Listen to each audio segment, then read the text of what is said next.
Welcome. Settle into your bed, dim the lights, and let your body grow heavy and still. There is nothing to solve tonight, nothing to remember, nothing to do at all. Just a story, softly told, to carry you into sleep. Tonight, we travel back, more than 400 years, to a small wooden settlement at the edge of an unfamiliar sea, on an island that would one day become a mystery no one could solve. This is the Hush Historian. Close your eyes, if you would like. I will take it from here. Agnes woke before the others did, in the small timber house that still smelled of freshly cut wood, the walls raised only weeks ago by hands unaccustomed to the labor. It was the hour when the world still belonged to darkness, when even the gulls had not yet begun their restless calling from the shore. She lay still for a moment, listening to the quiet breathing of the others in the house, to the faint, distant sound of waves folding against the sand beyond the palisade. The air was cool and damp, carrying the smell of salt and pine and turned earth through the gaps in the shutters. Agnes did not rise right away. There was a particular stillness to these early moments, before the settlement woke into its long list of daily worries, that she had come to treasure in the months since they arrived. For a little while, in the dark, there was nothing to do but breathe, and listen, and be. When she finally rose, she moved carefully, mindful of the others still sleeping around her. The house was small and plain, a single room shared among more people than she had ever shared a room with in England, and she had learned to move through it in the dark without waking anyone. She wrapped a woolen shawl around her shoulders against the morning chill and stepped quietly toward the door. Outside, the settlement lay still and gray in the last of the night, the rough shapes of timber houses and the tall wooden palisade emerging slowly as her eyes adjusted. Beyond the walls, the island stretched dark and unknowable, forest on one side, the endless sea on the other. Agnes had grown used to the strangeness of it, mostly, though there were still mornings when the sheer distance from everything she had once known settled over her like a second, heavier shawl. She walked the short path toward the center of the settlement, past the darkened houses of the other families, past the small plot of turned earth where they had planted what seeds they could spare. The ground here was not like English soil, sandier, less willing, but they had coaxed something from it regardless, and Agnes checked the young plants each morning the way a mother checks a sleeping child, out of habit and quiet hope more than any real need.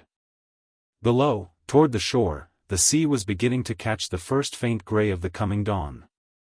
Somewhere out beyond the horizon, weeks and weeks of empty water away, lay England, and the ships that had promised to return with more people, more supplies, more of everything a new settlement needed to survive its first uncertain years.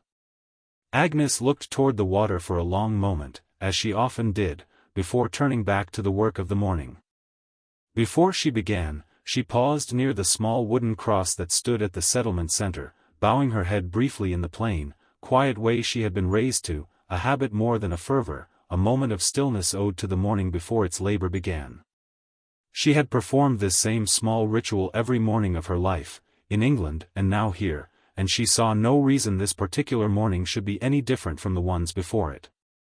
By the time she lifted her head, the light had grown enough to show the settlement fully, the houses, the palisade, the small gardens, the thin threads of smoke beginning to rise as others woke and coaxed their fires back to life.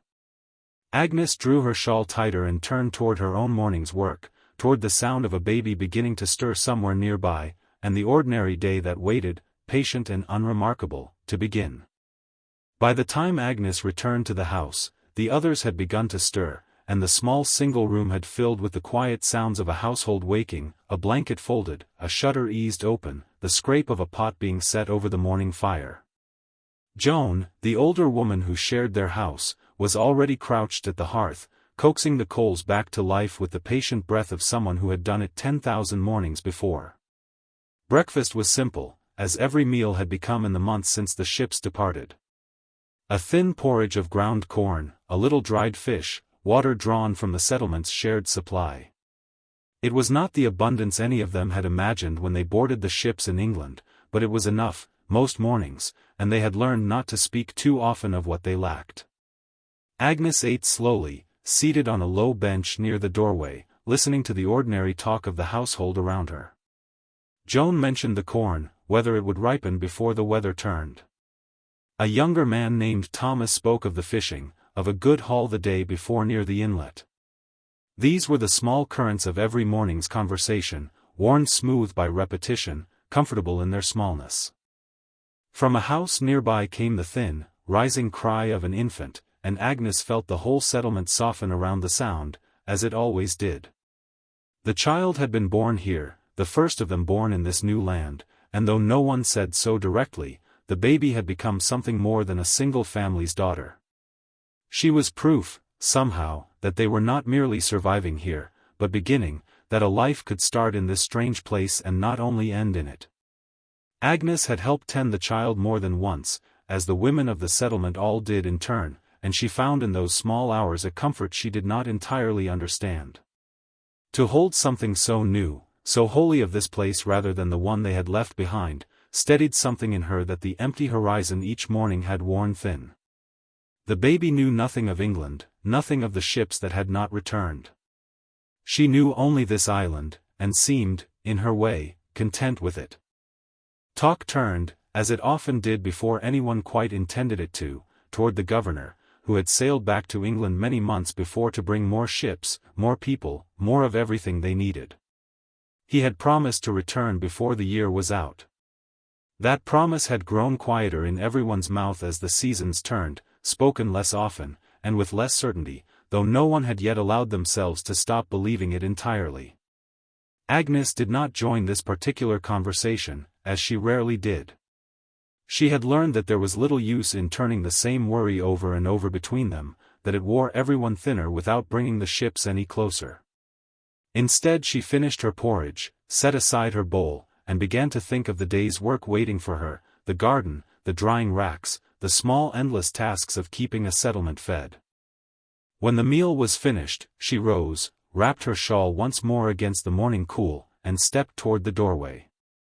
She paused there a moment, looking back at the small, ordinary scene behind her, Joan banking the fire, Thomas mending a net, the whole quiet machinery of a household that had learned to keep going regardless of what did or did not appear on the horizon. Outside, the settlement had fully woken, thin smoke rising from a dozen chimneys, the palisade catching the strengthening morning light. Beyond the wooden walls, the forest stood dark and patient on one side, the sea wide and indifferent on the other. Agnes drew a breath of the salt air and turned toward the garden, toward the ordinary work of an ordinary day, the horizon behind her as empty as it had been the morning before. The garden lay just inside the eastern wall of the palisade, a modest patch of coaxed and stubborn earth where the colony grew what it could. Agnes knelt at the edge of the corn rows, working her fingers into the sandy soil, testing its dampness the way she had learned to over these long months. It was not English soil, and it had taken her time to understand its moods, but she had made a kind of peace with it, the way a person makes peace with a difficult but honest neighbor. She moved down the rows slowly, pulling the small weeds that had crept up overnight, steadying a bean vine that had begun to lean, the quiet, repetitive work settling her the way it always did. She had not always imagined a life like this.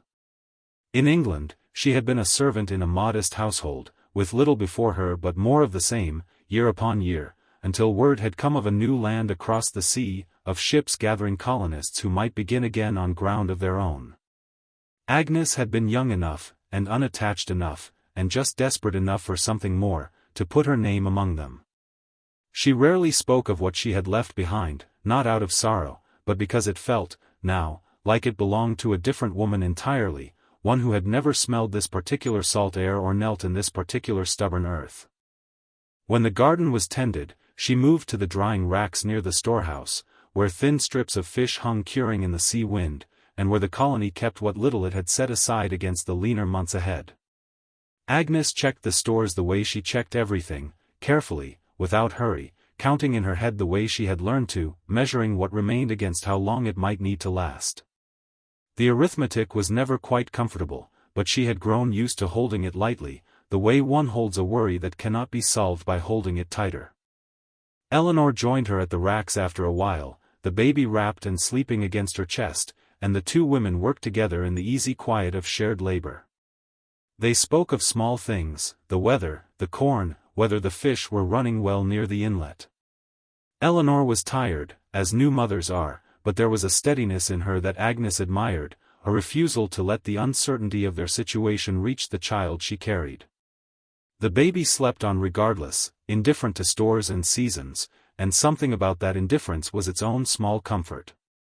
When the work was done, Agnes straightened and let her eyes drift, as they always seemed to, toward the gap in the palisade that opened onto the shore, and beyond it, the wide gray reach of the sea. There was nothing there, as there had been nothing there every morning for longer than she cared to count. She looked a moment longer than she meant to, then turned back toward the settlement, toward the ordinary task still waiting, the horizon behind her unchanged and patient and empty. The middle of the day found the settlement at its busiest, such as its business was. Agnes crossed the open ground at its center, past the men working to reinforce a leaning section of the palisade, their hammers and voices carrying flat across the still air. The walls had been raised in haste when the colony first arrived, and they needed constant tending, a task the men approached with the particular seriousness of people protecting something they were not entirely sure they could protect. Agnes nodded to them as she passed, and they nodded back, and no one said what everyone understood, that walls were only as useful as the reasons one had to trust the world beyond them. Near the storehouse she found two of the assistants, the men the governor had left to manage the colony's affairs in his absence, bent in quiet conversation over a tally of what remained. They kept their voices low, as they always did now, and Agnes did not linger to listen. She had learned to read the shape of such conversations from a distance, the tightness in the shoulders, the way a hand passed over a tired face. The numbers, whatever they were not the numbers anyone had hoped for. It was one of the assistants, an older man named Roger, who spoke the thing aloud at last, not to Agnes in particular, but to the air around them all, that the governor was long overdue now, longer than any reasonable delay could explain. He said it plainly, without alarm, the way a man states a fact he has carried privately for some time and can no longer quite hold alone. No one answered him. There did not seem to be an answer worth the breath. But something shifted in the settlement after he said it, a thing that had lived unspoken now given its shape in the open air. It was not the first time Agnes had heard talk of what they might do if the ships did not come. There was a place, the friendly people to the south had told them, an island where the colonists might be welcomed, where a small struggling settlement might fare better among those who knew this land as the English never could. Manteo, the man who had crossed the sea to England and returned, still moved between the two worlds, and it was through him that such possibilities were spoken of, quietly, as things that might one day need to be considered, though no one had yet said they must. Agnes turned the thought over as she walked back toward her own work, the way she turned over most difficult things, slowly, without letting it settle too heavily. Leaving would mean abandoning the walls they had raised, the gardens they had coaxed from stubborn ground, the small graves already dug in this soil. But staying, if the ships never came, would mean something harder still. She did not know which weight was heavier. She suspected no one did. And so, like the others, she carried the not knowing, and returned to the tasks that asked nothing of her but her hands. When the sun stood highest, the settlement slowed, as it always did, into the quieter rhythm of the midday hours. Agnes took her small portion of the day's food, bread and a little dried fish, and sat in the thin shade near the storehouse wall, eating slowly, watching the ordinary life of the colony move around her. It was not much of a meal, but she had learned to take her time with it, to let the eating be a kind of rest as much as a nourishment, one of the few unhurried hours the day reliably offered. Around her, the small business of survival continued in its familiar shapes. A man sat mending a barrel near his doorway, working the wood with patient, practiced hands. Two children, among the handful born or brought to this place, chased each other in a slow, sun-drunk circle near the well, their laughter carrying thin and bright across the settlement. A woman spread washing over a low fence to dry in the salt wind. It was, Agnes thought, an ordinary scene, the kind that might have belonged to any village anywhere, were it not for the wide and unfamiliar sea pressing at its edges. Eleanor passed by after a time, the baby awake now and fussing softly, and Agnes reached out without quite thinking to take the child for a while, giving the tired mother a moment's rest. She held the infant against her shoulder, swaying in the slow, instinctive way that seemed to come to everyone who held her, and the baby quieted, gazing out at the world with the unbothered seriousness of the very young. Agnes found, as she always did, that the small weight in her arms steadied something the empty horizon had worn thin. After a while she carried the child toward the shore, as she sometimes did, to let the sound of the waves work its quiet calm on them both. She stood at the water's edge, the baby drowsing now against her, and looked out, as she could never quite stop herself from doing, toward the place where the ships should have been. The sea was wide and gray and empty, folding endlessly against the sand, indifferent to the small settlement at its back and the small hope it still, against all reason, carried. She did not stay long. The child grew heavy with sleep, and there was work still waiting, and standing too long at the shore had a way of letting the not knowing grow larger than it needed to be. Agnes turned back toward the settlement, the baby warm against her, the afternoon stretching ahead in its ordinary shape. Behind her the sea kept its long, indifferent watch, and the horizon stayed exactly as empty as it had been, and she did not look back at it again. The days after Roger spoke his quiet truth did not change in any way a stranger would have noticed. The colony rose, and worked, and ate, and slept, as it always had. Agnes tended the garden in the mornings and the drying racks in the afternoons, and the small business of survival continued in its familiar shapes. But something had shifted beneath the surface of things, the way the light shifts in the weeks before autumn without any single day announcing the change.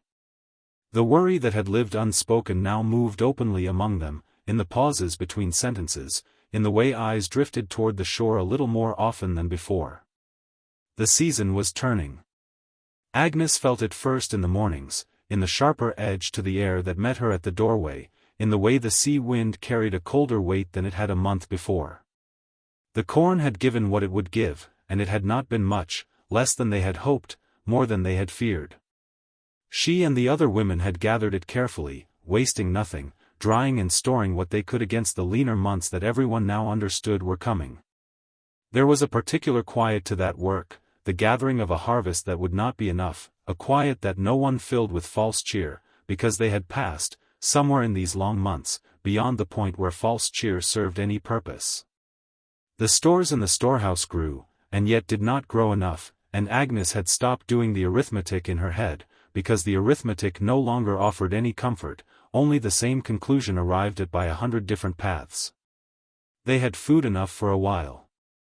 Not food enough for a winter, if the winter proved hard, and if the ships did not come. Both of those conditions had become, in everyone's private reckoning, less like possibilities and more like the shape of the thing they were living inside. Yet the settlement did not despair, and this was the thing Agnes found she could not entirely explain, even to herself. There was hardship, yes, and worry, and the slow grinding weight of uncertainty, but there was not despair, not the collapse into hopelessness that a person might expect. Instead there was work, and there was the baby, whose small daily changes gave everyone something to remark upon that had nothing to do with ships or stores. There was the ordinary human stubbornness that keeps people rising each morning long after reason has stopped offering them a clear cause to. Agnes rose each morning, and paused at the wooden cross, and tended the garden, and held the baby when Eleanor grew tired, and in the doing of these small ordinary things she found a kind of steadiness that the larger situation could not take from her. One morning she woke to find the first frost had come in the night, a thin silver coating on the palisade timbers and the turned earth of the garden, the ground crisp underfoot as she walked to the shore. She stood at the water's edge in the cold gray dawn and understood, in a way that was more feeling than thought, that whatever ships might once have come would not come now, not before the winter, not before the sea grew too rough and the crossing too dangerous for any captain to attempt. The governor, wherever he was, whatever had delayed him, would not reach them until the spring at the earliest. They were on their own, then, through the coming winter, with what they had and what this land and its people might offer them. Agnes found, standing there in the frost, that the certainty of it was almost easier to carry than the long uncertainty had been. There was a strange relief in knowing, even when the thing known was hard. She turned back toward the settlement, her breath clouding in the cold air, and did not look at the empty sea again that morning. There was, she had decided somewhere in the night, no longer any use in it.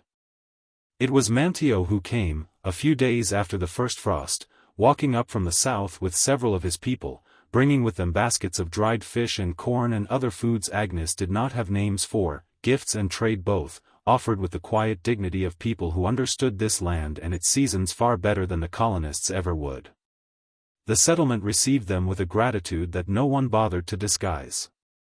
There had been times, in the colony's short and troubled history, when the relationship between the English and the peoples of this coast had been strained, and worse than strained, and Agnes knew enough of that history to feel the weight of what Manteo's people offered now, freely, despite everything that had passed.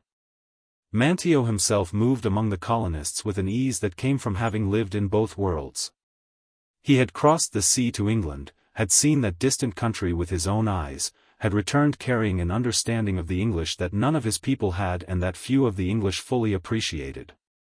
He spoke with the assistants at length, quietly, and Agnes watched from a distance as the shape of some larger conversation took form between them, a conversation about the winter, about survival, about the island to the south where his people lived and where, it was understood without quite being said, the colonists might be welcomed if their own situation grew too dire. Agnes did not take part in these conversations, but she felt their consequence settle over the settlement all the same. She helped the other women receive and store the food that had been brought, and she found herself watching Manteo's people with a curiosity that held no fear in it, only a kind of wonder at how differently a life could be lived on this same difficult coast, how much they knew that the colonists were only beginning, clumsily, to learn. One of the women had brought a child, a girl a little older than the baby Virginia, and Agnes watched the two mothers, the English one and the other, regard each other's children across the small distance of their different worlds, and find in that regard some understanding that needed no shared language at all. It was a small moment, and no one else seemed to mark it, but Agnes carried it with her afterward, turning it over in the quiet hours. There was a lesson in it, she felt, though she could not have said precisely what the lesson was, something about the way survival in this land might depend less on walls and stores and distant promised ships, and more on the willingness to learn from those who had never needed any of those things. When Manteo and his people departed, walking back south the way they had come, the settlement felt their absence as a kind of lowering, the way a room feels colder when a fire is carried out of it. But they left behind more than food.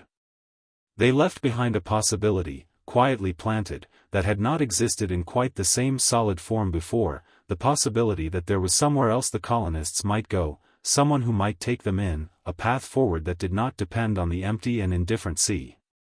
Agnes lay awake that night, listening to the wind move through the palisade timbers, thinking about the island to the south, about the girl and the baby, about the strange and unexpected shapes that hope could take when the shapes one had counted on failed to appear.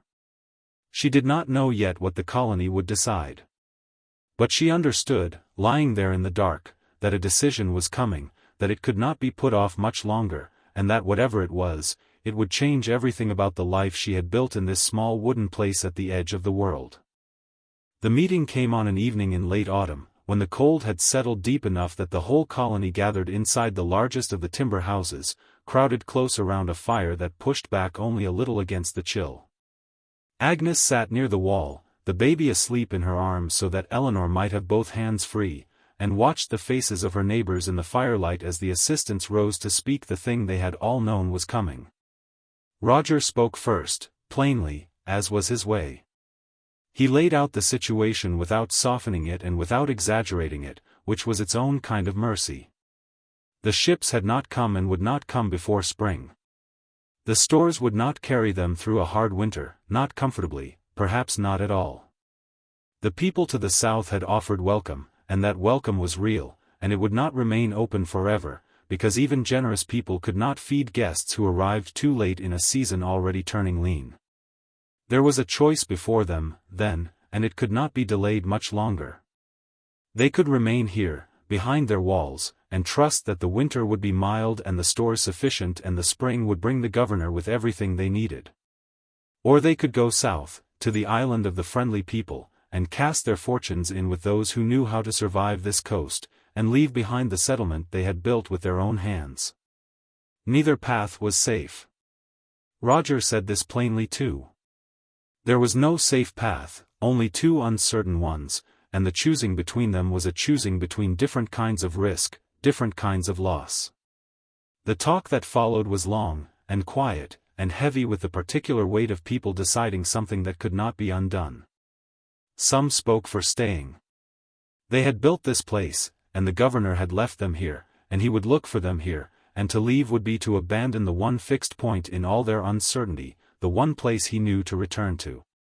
Others spoke for going. Walls did not fill an empty storehouse, and pride in a thing built did not keep a child fed through January, and the people to the south were offering the one thing the sea had refused to offer, which was a future that did not depend on ships that might never come. Agnes listened to all of it, and did not speak, and felt the truth of both sides pulling at her in equal measure. She thought of the garden she had coaxed from the stubborn earth, the drying racks, the small wooden cross where she paused each morning, the grave of one of their number who had not survived the summer sickness, dug into this soil that had begun, despite everything, to feel like something close to home. To leave all that would be a grief, a real one. And yet she thought too of the baby in her arms, of the winter ahead, of the empty horizon that had taught her, morning by morning, the cost of waiting for something that did not come. When at last the assistants asked the colony to make its will known, the decision, when it came less as a dramatic breaking than as a slow settling, the way water finds its level. They would go south. They would go to the island of the friendly people, before the winter closed the way, and they would leave word behind for the governor so that he might follow them when at last he came. It was decided quietly, almost gently, without triumph and without despair, and when it was done the people sat for a while longer around the fire, not yet ready to rise and begin the enormous work of undoing everything they had made. Agnes held the sleeping baby close and looked into the fire, and felt the strange doubled weight of the moment, the grief of leaving and the relief of no longer waiting, sitting side by side in her chest, neither one able to drive out the other. In the days after the decision, the colony changed its shape from a thing settling into a thing preparing to leave, and Agnes found that the preparing, hard as it was, came almost as a relief after the long months of waiting. There was work to be done now, clear and concrete work, and work had always been the thing that steadied her when the larger currents of her life grew too strong to face directly. She threw herself into it. There was much to decide and little time to decide it in. The colony could not carry everything.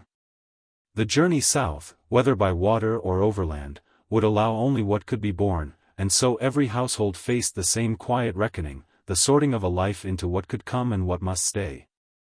Agnes helped where she could, moving between the houses, and everywhere she found the same small grief playing out in 100 private forms. A woman turning over a heavy iron pot too cumbersome to carry, one she had brought all the way from England, deciding at last to leave it behind. A man standing in the doorway of the house he had built with his own hands, looking at it as though trying to fix it in his memory. The small, painful arithmetic of leaving, which was so much like the arithmetic of the stores, the constant measuring of what one had against what one could keep. For herself, Agnes had little enough to sort. She had come to this land with almost nothing, and had accumulated almost nothing in her time here, and there was a strange freedom in that, in being one of the few with little to leave behind. She gathered her few possessions into a single bundle and found that the doing of it took hardly any time at all, and she spent the hours she had saved helping others with their harder choices instead. It was better, she found, to carry someone else's grief for a while than to sit too long with the quieter ache of her own. In the evenings, the colony gathered as it had before, but the talk now was all of the practical shape of the leaving, the route, the timing, the order of things. Manteo had sent word that his people would help guide them, that the way south was known and manageable if they went before the deep cold set in. The assistants planned and replanned, counting the boats they had, the distance to be covered, the strength of the colony's oldest and youngest members. Agnes listened, and helped where her hands were useful, and slowly, over those days, the settlement she had known transformed around her into something already half departed, a place being carefully unmade. She felt the strangeness of it most in the mornings, when she still rose out of habit before the others and walked the paths she had walked all these months, past houses now cluttered with the disorder of packing, past the garden she would not see harvested again, to the shore where the empty sea no longer held any power over her at all. She had stopped waiting for the ships. It was a small thing, and yet it had changed her, the letting go of that particular hope. She stood at the water's edge one gray morning and realized that she felt, for the first time in longer than she could remember, something almost like peace, the peace that comes not from getting what one has hoped for but from finally setting down a hope that has grown too heavy to carry. Whatever waited to the south, whatever the winter held, at least it would be a thing she moved toward, rather than a thing she waited for. And that, she had come to understand, made all the difference in the world. Before they left, there was the matter of the message. It was Roger who raised it, in one of the last evening gatherings, that they could not simply vanish, could not leave the settlement empty and silent for the governor to find with no word of where they had gone. He would come, someday, whatever had delayed him, and he would find the place abandoned, and he would not know whether his people had died, or scattered, or been carried off, or gone willingly to some new place. They owed him more than that. They owed him a sign. The colony discussed how it should be done. They had agreed, long before, in the early days when the governor first prepared to sail, upon a way of leaving word. If they should ever be forced to leave the settlement, they would carve into a tree or a post the name of the place they had gone, so that anyone who came looking would know where to follow. And if they left in distress, in danger, under some threat that drove them out, they would carve above the name a particular mark, a cross, so that the reader would know the leaving had not been by choice. It fell to a few of the men to do the carving, but the whole colony understood its weight, and many gathered to watch as the work was done. They chose one of the stout posts of the palisade, near the entrance, where any returning visitor could not fail to see it. And into the wood, slowly, letter by letter, a man carved the name of the place they were going, the name of the island to the south and of the people who had offered them welcome. CROATOAN. Agnes stood among the watchers, the baby wrapped warm against the cold in her arms, and watched each letter take shape in the pale wood, and felt the strange solemnity of it settle over the gathered colony. There was something almost sacred in the act, this leaving of a word for a man who might not come for years, who might never come at all, this casting of a message forward into an uncertain future in the hope that some I would one day read it and understand. When the name was finished, there was a pause, and everyone understood what the pause was for. The question hung in the cold air, unspoken. Should they carve the cross above it, the mark of distress, the sign that they had fled in danger? Agnes watched the faces around her and saw the answer form without anyone needing to speak it aloud. There was no cross to carve. They were not fleeing in terror. They were not being driven out by any enemy. They were leaving by choice, hard as the choice had been, walking toward help that had been freely offered, toward a chance at surviving the winter that the sea had refused to give them.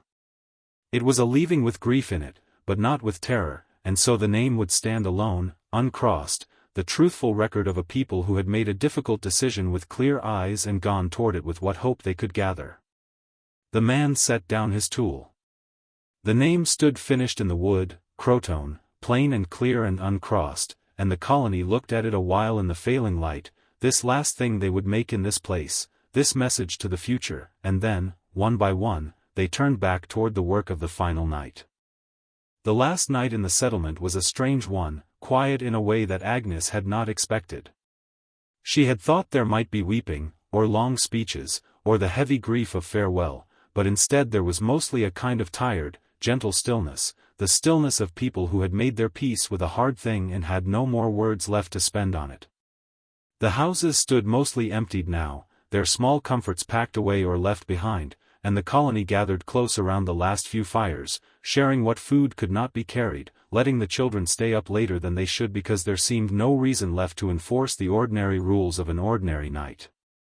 Agnes sat with Eleanor and the baby, and with Joan, who had shared their house all these months, and with Thomas, who had spoken of the fishing on that first ordinary morning that now felt like a lifetime ago. They did not speak much. There was a comfort simply in being near one another, in the warmth of the fire and the quiet company, in the shared understanding of everything that had brought them to this last night in this place. Agnes held the baby for a while, as she so often had, and looked down at the small sleeping face, so untroubled, so wholly unaware of the enormous change that would come with the morning. The child had been born here, in this settlement, the first of them to belong to this new land and not to the old one across the sea. And now the child would leave here, too young to carry any memory of the place at all, would grow up somewhere to the south, among new people, in a life none of them could yet imagine. Agnes wondered what that life would be. She wondered it about all of them, but most of all about the baby, who had the whole of an unknown future still before her. Would the child grow up among Mantio's people, learning their ways, their language, this coast that the English had found so strange? Would she remember, when she was grown, that she had once been English, that she had been born behind wooden walls to parents who had crossed an ocean chasing a hope that had not kept its promise? Or would all of that dissolve into the softness of a childhood too early to recall, leaving her simply a person of this land, at home in it as the colonists had never quite managed to be? Agnes did not know. She could not know. And she found, holding the sleeping child on that last night, that the not knowing did not frighten her the way it once might have. There was a whole life ahead for this small person, a life that would unfold in ways none of them could foresee, and there was something in that vast unknowing that felt, tonight, less like a threat and more like a kind of promise. Whatever came, the child would meet it. Whatever the future held, it would be met by someone, lived by someone, and that continuing, that stubborn going on of life into a future no one could see, was perhaps the only thing any of them could ever truly count on. Agnes handed the sleeping baby back to her mother at last, and wrapped her shawl around her shoulders, and sat a while longer by the dying fire, and let the last night in the settlement pass over her slowly, like water, like time itself. The morning of the leaving came gray and still, without wind, the sea beyond the palisade lying flat and quiet as though it too understood that something was ending. Agnes rose before the others, as she always had, and walked the paths of the settlement one last time in the pale early light, past the emptied houses, past the garden gone to frost, past the drying racks now bare, past the small wooden cross where she had paused every morning of her life here. She stopped there, at the cross, and bowed her head as she always had, and found that the familiar small ritual carried a different weight this final time, a weight of farewell folded into the weight of prayer. She did not ask for anything. She simply stood a moment in the old stillness, giving thanks, perhaps, or saying goodbye, or doing that wordless thing that lies somewhere between the two, and then she lifted her head and turned toward the shore, where the others were beginning to gather. The colony assembled slowly in the gray morning, bundles and baskets shouldered, children held close, the old helped along by the young. There was little talk. Mantio's guides waited to lead them south, patient and quiet, and the assistants moved among the gathering colonists doing the last small work of counting heads and settling loads. Agnes found her place among them, her single bundle on her shoulder, and stood looking back at the settlement one last time as the light strengthened over it. It looked smaller than it had ever seemed while she lived in it, the timber houses and the palisade walls suddenly modest against the vast gray sky and the endless sea, a brief and fragile human mark upon a land that had been here long before them and would remain long after. She thought of everything that had happened within those walls, the ordinary days, the shared meals, the sickness and the birth, the long waiting and the harder deciding. A whole small world had lived here, for a little while. And now that world was folding itself up and walking away, leaving behind only empty houses and a single word carved into a post, a message to a future that might or might not ever come to read it. Someone gave the quiet word to begin, and the colony started to move, out through the gap in the palisade, along the shore, toward the path that led south.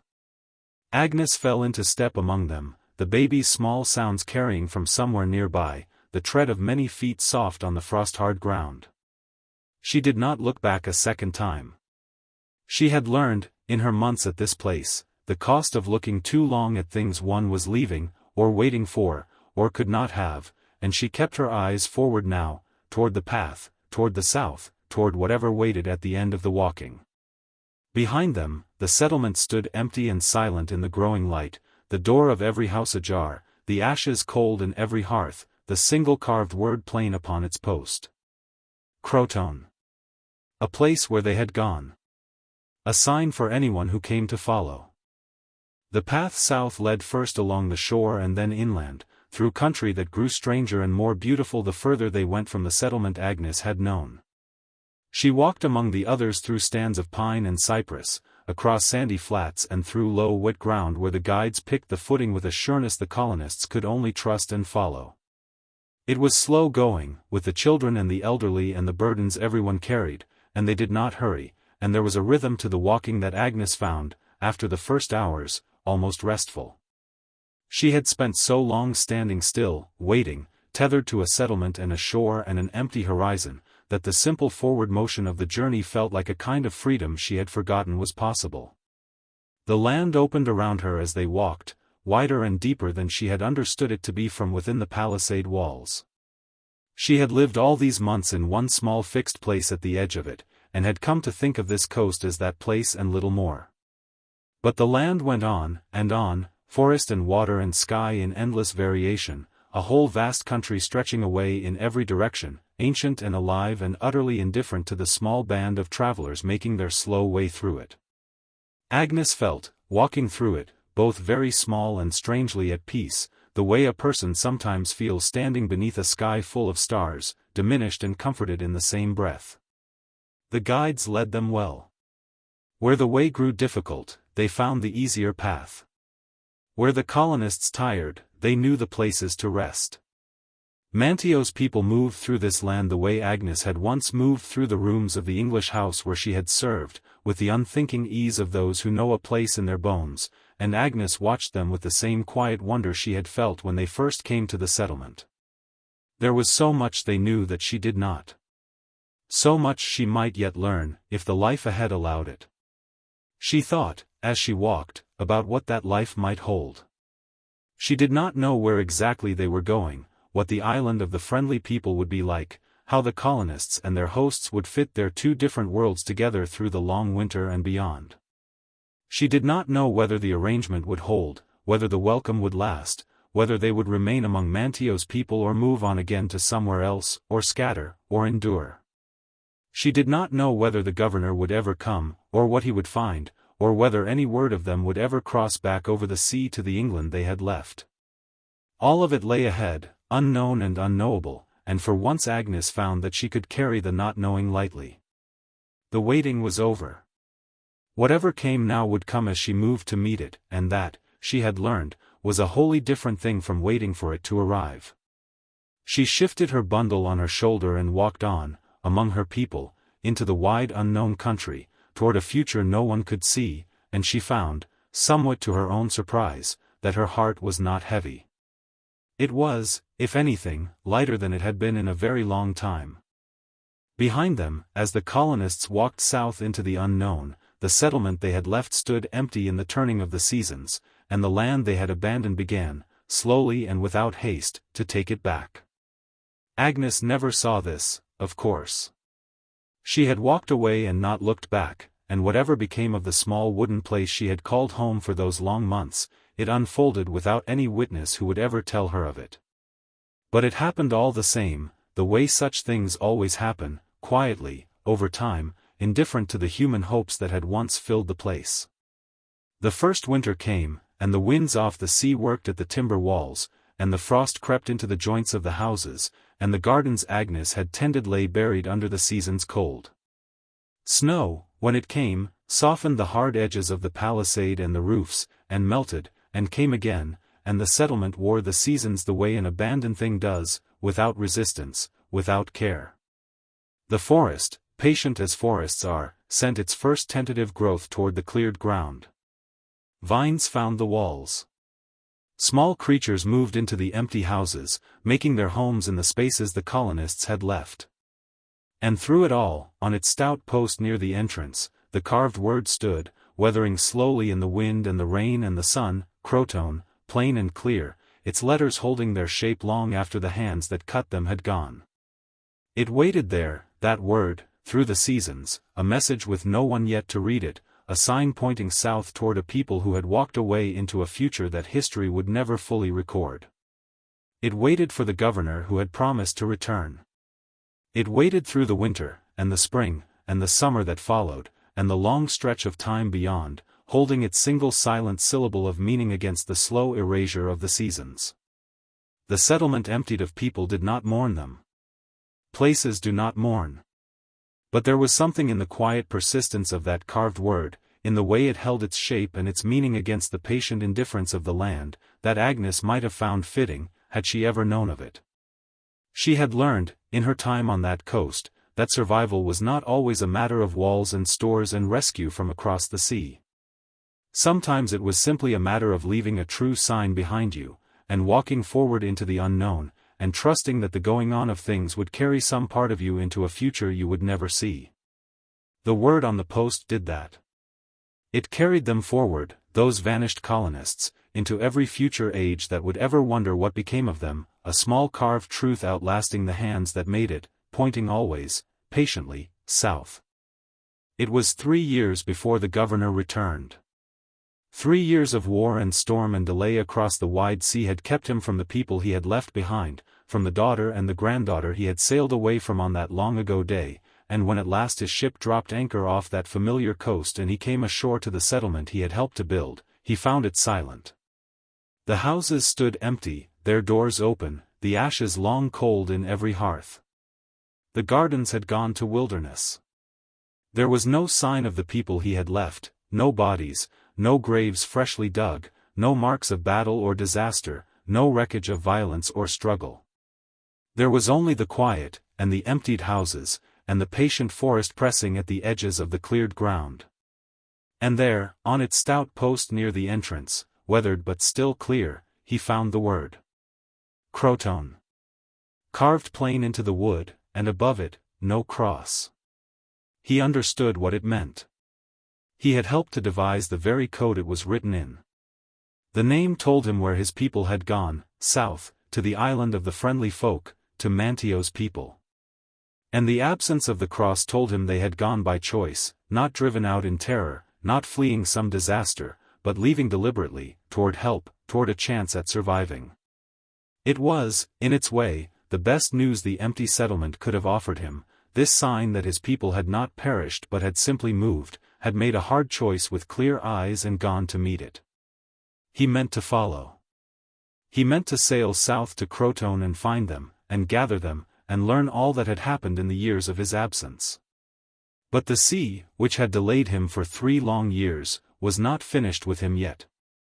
A storm rose before he could make the crossing, and drove his ships from that coast, and in the end he was carried back across the ocean to England without ever reaching the island the carved word had named. He never saw his people again. He never learned what became of them. And neither, in all the long centuries that followed, did anyone else. The colonists Agnes had walked south with vanished from the written record entirely, leaving behind only that single weathered word and the endless wondering it inspired. Perhaps they lived long and well among Mantio's people, their English blood and English memory dissolving gently over the generations into the life of this coast, until there was no telling where the one people ended and the other began. Perhaps they scattered, or moved on, or met with hardships no one recorded. The truth, whatever it was never written down anywhere that survived, and so they remain, those lost colonists, suspended forever in the moment of their leaving, walking south into an unknown that swallowed them whole and never gave them back. But this, perhaps, is not entirely a sorrow. For there is a kind of peace in a mystery that holds no evidence of tragedy, a quiet dignity in a people who left behind not a scene of horror but a single calm and truthful word, pointing the way they had chosen to go. Nobody now remembers the name of the young woman who tended the garden and held the baby and walked south without looking back. Her name, like the names of nearly all of them, was never written down anywhere that lasted. But she walked, that morning, into the wide unknown country, carrying what hope she could gather, and somewhere ahead of her lay a whole unrecorded life, met day by ordinary day, the way all our lives are met, one quiet morning at a time. And the word she left behind still echoes down the centuries, plain and uncrossed, a message from the vanished to all of us who would ever wonder after them. They were here. They chose. They went on. Sleep well. This is the Hush Historian, and I will be here, softly, whenever you need me again.